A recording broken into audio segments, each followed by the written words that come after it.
एक समय की बात है, एक गांव में दो भाई रामू और श्यामू रहते थे।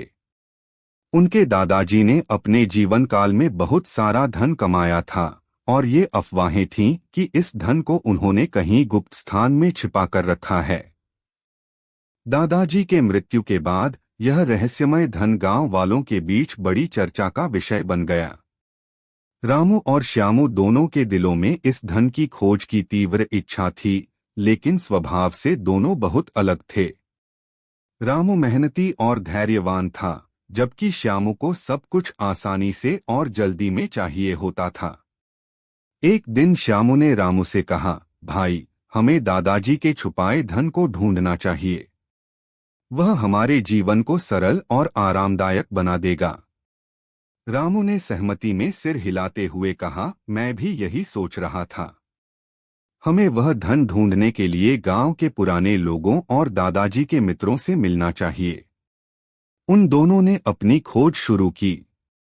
श्यामू ने कुछ ही दिनों में खोज त्याग दी, उसे वह धन जल्दी चाहिए था।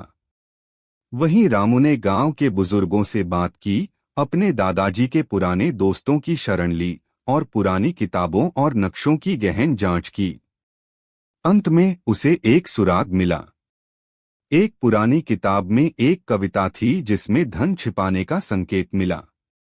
कविता कुछ इस प्रकार थी, जहां पूरब में सूरज नमस्कार करता और पीपल की छाया नीचे समाधि पर पड़ता, वहां खोदो और देखो तुम क्या पाते हो, दादा की दौलत तुम्हारे इंतजार में सोती हो।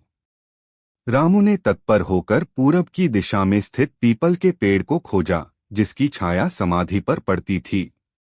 उसने उस स्थान की खुदाई शुरू की और एक बड़ा संदूक पाया, जिसमें सोने के सिक्के, जवाहरात और कीमती पत्थर भरे हुए थे।